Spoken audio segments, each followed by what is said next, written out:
नमो तस्सा भगवतो अरहतो सम्मा सम्बुद्धस्सा। नमो तस्सा भगवतो अरहतो सम्मा सम्बुद्धस्सा। नमो तस्सा भगवतो अरहतो सम्मा सम्बुद्धस्सा। बुद्धं शरणं गच्छामि, धम्मं शरणं गच्छामि, संघं शरणं गच्छामि। इतिहास जब पुराना हो जाता है तो लोग उसे पुराण कहते हैं। हमारे पुराणों में प्राचीन भारत का इतिहास है। युगों युगों से चली आ रही मनुष्य सृष्टि के कल्याण हेतु हर काल में किसी न किसी युग पुरुष ने जन्म लिया। त्रेता युग में राम ने मर्यादा पुरुषोत्तम का संदेश दिया, समाज के चरित्र का निर्माण किया। द्वापर युग में कृष्ण ने गीता के द्वारा कर्म का सिद्धांत समझाया और धर्म की संस्थापना की। पर समय चलते धर्म के नाम पर अधर्म बढ़ा। असत्य, अराजकता, असमानता, अस्पृश्यता, अर्थ सिद्धि और अंधश्रद्धा का पाखंड चारों ओर फैलने लगा। मनुष्य भयभीत हो अज्ञान के अंधकार में भटकने लगा। इसी अंधकार को दूर करने पुनः एक युग पुरुष जन्म लेने वाला था और इस बार उस युग पुरुष का नाम था बुद्ध।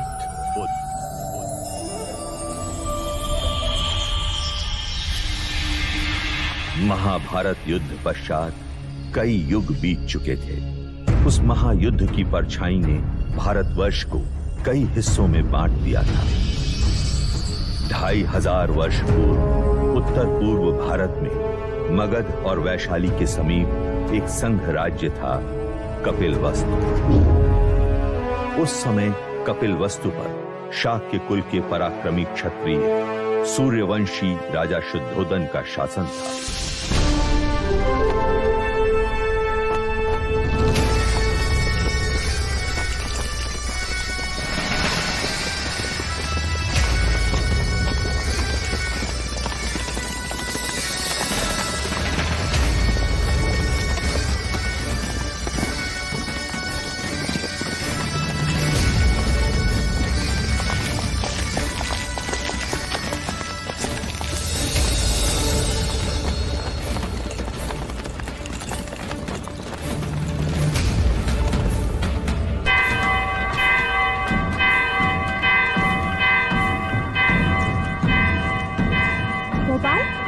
लगता है कोई खुशी का संदेश है। हाँ लौशिका, वरना ये गगन ढोल क्यों बजे?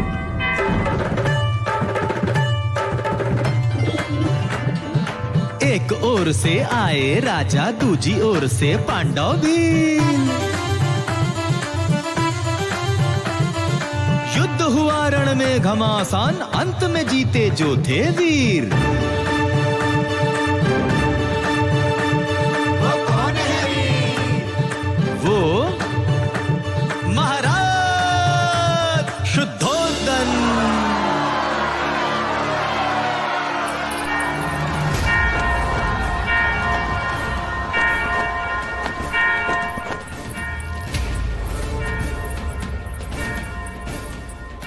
छोटी महादेवी, छोटी महादेवी,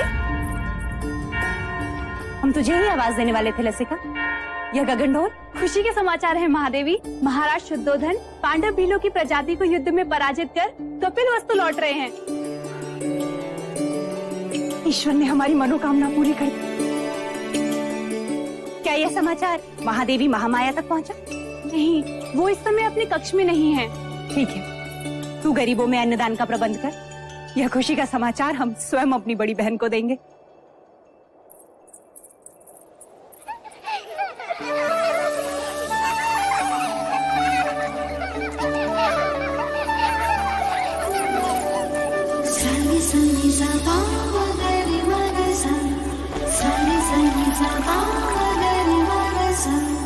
पकड़ लिया, पकड़ लिया, पकड़ लिया।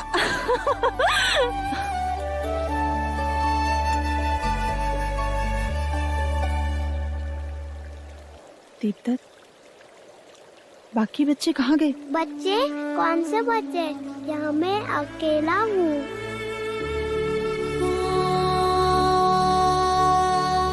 ये क्या हो रहा है हमें? अब मैं जाऊँ? हाँ, कहाँ? अपनी माँ के पास। हाँ,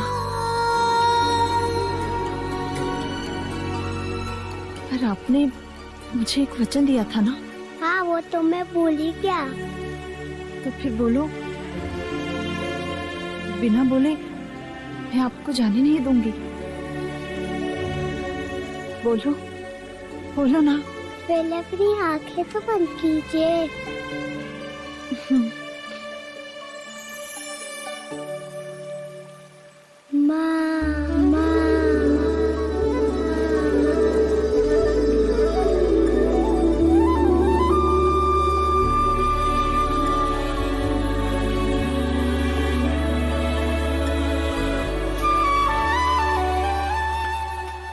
दीदी, दीदी, तुमने श्रृंगार नहीं किया अभी तक?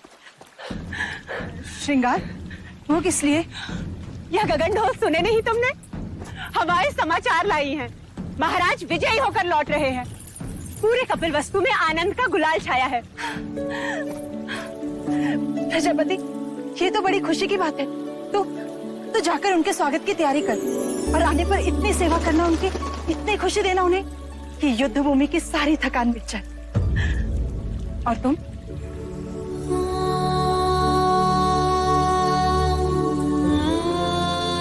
खुशी के मौके पर पांच का चेहरा नहीं देखते प्रजापति।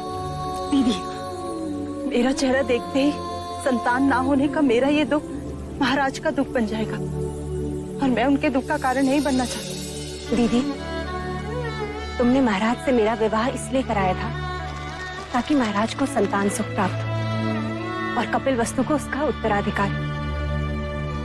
किंतु 4 वर्ष हो गए, मैं भी महाराज को संतान का सुख नहीं दे पाई। तो बांझ तो मैं भी हुई ना। ना प्रजापति, ना। मैं अपनी आशा के मुंह से अशुभ सुनना नहीं चाहती।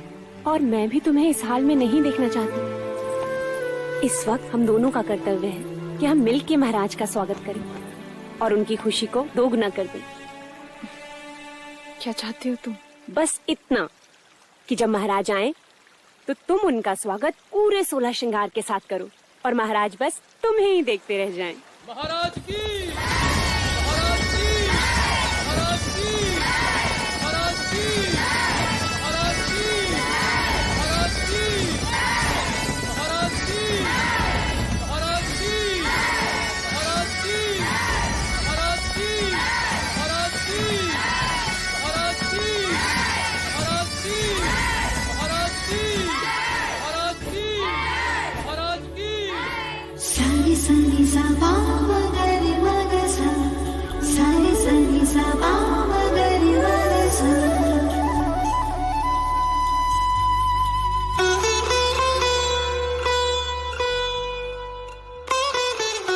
कैसे हो अनुज द्रोणोदन? आपका आशीर्वाद है भाई महाराज, और राज्य में भी सब कुछ कुशल मंगल है। तुम हो तो अमंगल हो भी कैसे सकता है? तुम ही हो जिसके कंधे पर मैं कपिल वस्तु का भार सौंपकर निस्संदेह युद्ध पर जा सकता हूं। आइए। रुकिए, हम आपको प्रवेश करने नहीं देंगे। तुम मुझे प्रवेश क्यों नहीं करने दोगे? पहले आप मेरे लिए क्या लाए हैं वो दीजिए, तभी हम आपको भीतर आने देंगे। होकर सबसे कर वसूल लेता हूँ और ये राजा देवदत्त मुझसे कर ले रहा है। ये रहा आपका उपहार। आप मुझसे युद्ध के बिना भीतर नहीं जा सकते। मेरी ही तलवार और मुझ पर प्रहार। ठीक है।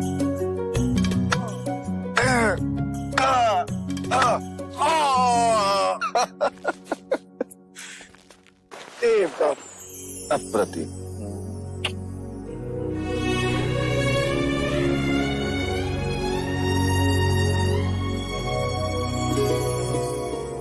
चले। महाराज की, महाराज की, महाराज की।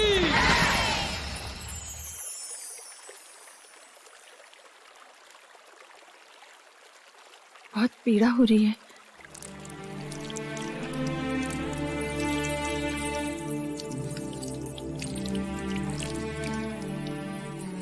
नहीं महामाया, ये पीड़ा उस पीड़ा के आगे कुछ नहीं जो भाग्य ने हमें दिया है। कहने को तो सब कुछ है हमारे पास, परंतु देखा जाए तो कुछ भी नहीं। 2 ब्याह करने के पश्चात भी हम निसंतान हैं। आपके दुख का कारण है। ईश्वर के यहाँ विलंब है, अंधकार नहीं। कुलगुरु वाचस्पति ने संदेशा भेजा है। शीघ्र ही ऐसा योग आएगा जब सूर्य उत्तरायण में प्रवेश करेगा, चंद्र कर्क लग्न में होगा, शुक्र मीन राशि में होगा, पुनर्वसु नक्षत्र होगा। ये वही नक्षत्र है जिस नक्षत्र में भगवान श्री राम का जन्म हुआ था। इस योग में पुत्र कामेष्टि यज्ञ करवाने से हमें हमारी प्रार्थनाओं का फल अवश्य मिलेगा देव। हम तो केवल आपकी गोद में अपने पुत्र को देखना चाहते हैं माया। हमारी गोद तो भरने से रही, किंतु देखिएगा शीघ्र ही प्रजापति की गोद अवश्य किलकारियों से भर जाएगी देव। तथास्तु।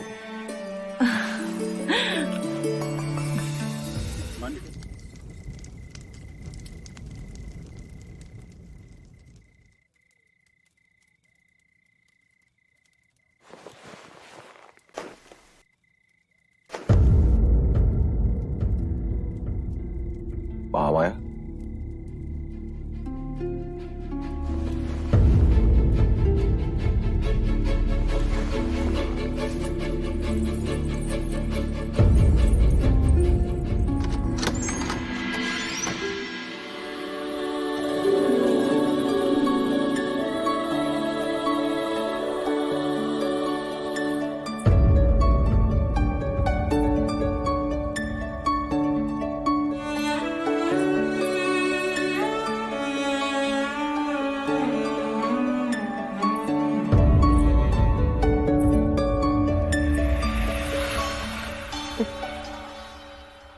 जी पहलाने को पुत्र क्या दिया, महादेवी तो उससे खिलौना समझ बैठी है। अरे महादेवी, आप इस वक्त यहाँ? वो हमें नींद नहीं आ रही थी तो सोचा एक क्षण देवदत्त को देखाएं। महादेवी, बिल्कुल ठीक किया। मेरा देवदत्त आपका पुत्र ही तो है।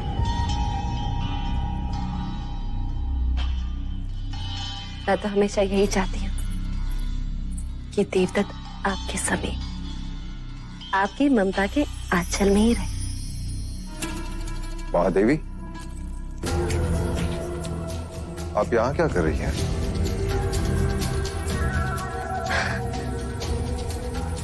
महाराज, मैं समझती हूँ महादेवी की व्यथा। हो जाता है ऐसा कभी कभी। जो चीज नहीं होती उसकी इच्छा प्रबल हो जाती।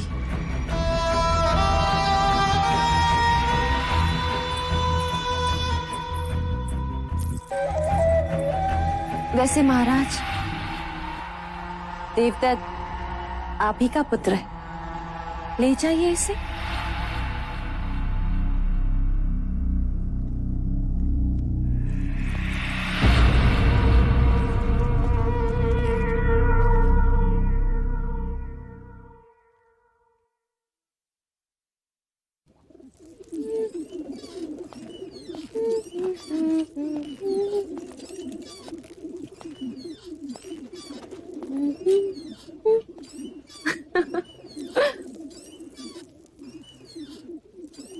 देवदत्त कहाँ है मंगला? महाराज के पास। यही बात अच्छी नहीं लगती। जब भी मैं अपने पुत्र से मिलना चाहता हूँ, या तो वो महादेवी के पास होता है या फिर महाराज के पास। उस रात भी जब मैंने उसे भेजा था, आज नहीं तो कल देवदत्त को महाराज की जगह जो लेने, युवराज जो बनना है, और फिर कपिल वस्तु का महाराज। जब जब मैं देवदत्त को महाराज के साथ सिंहासन पर बैठा देखती हूँ, मन सपने बुनने लगता है और फिर सुनाई देता है, युवराज देवदत्त की जय, युवराज देवदत्त की जय हो। मन के पंछी पकड़ना छोड़ दो मंगला। जिस दिन महादेवी माया या प्रजापति दोनों में से किसी एक को संतान हो गई, तो तुम्हारी सारी इच्छाएं धरी की धरी रह जाएंगी।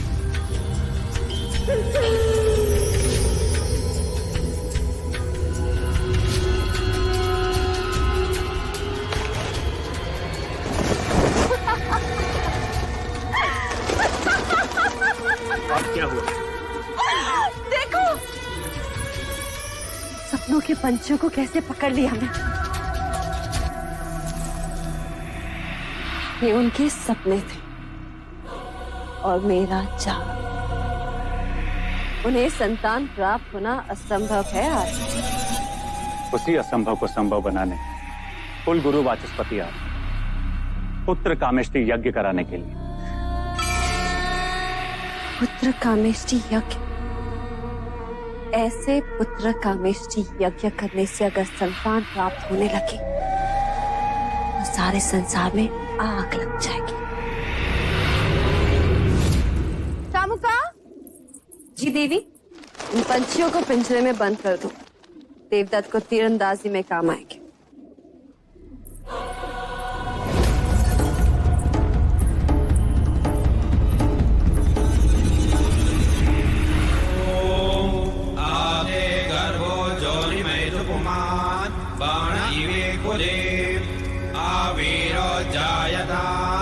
पुत्रस्ते दशमास्य स्वाहा।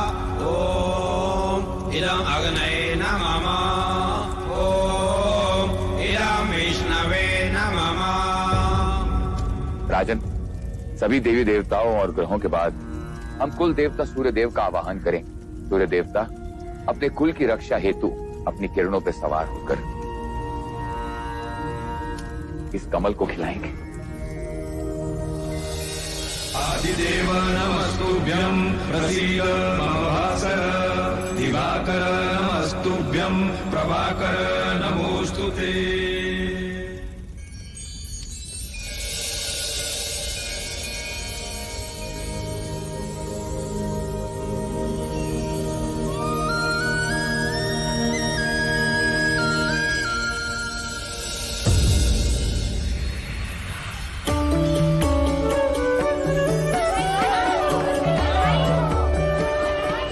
साधो साधो।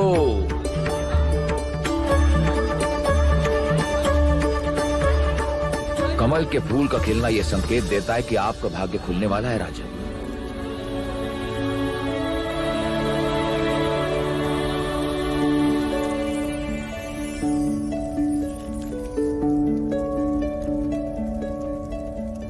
सौभाग्यवती भव, पुत्रवती भव। महाराज की, महाराज की, महाराज की।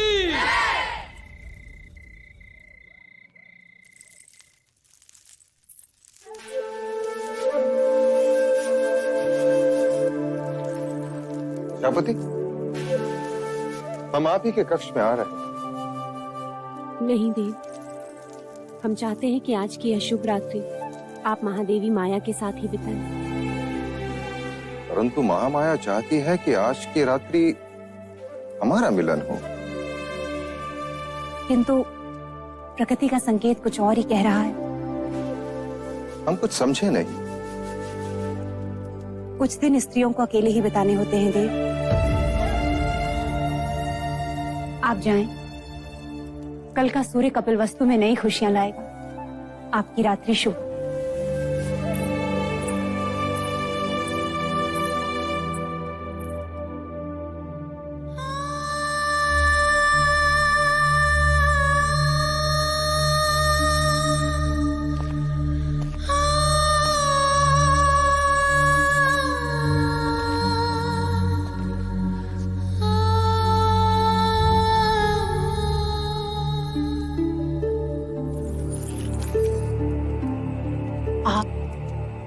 यहाँ?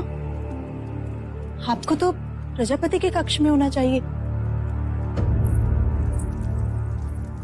छोटा मुंह बड़ी बात। आपने महाराज से झूठ क्यों कहा कि आप रजस्वला हैं?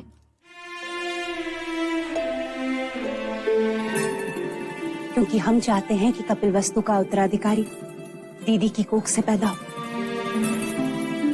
उनकी संतान इच्छा इतनी प्रबल है, इस योग में भाग्य को भी विवश होना पड़ेगा।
तो ये था वो स्वप्न जो महारानी महादेवी ने पुत्र कामिष्ठ यज्ञ के पश्चात देखा।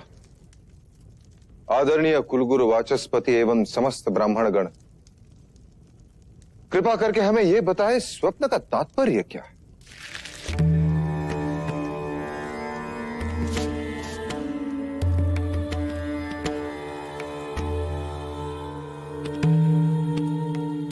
राजन, ये स्वप्न शुभ है। लाल कमल का खिलना सृजन का संकेत, आकाश से सफेद हाथी ऐरावत के अवतरण का अर्थ है। कोई दिव्य आत्मा जन्म लेने वाली। बधाई हो, महादेवी गर्भ से है।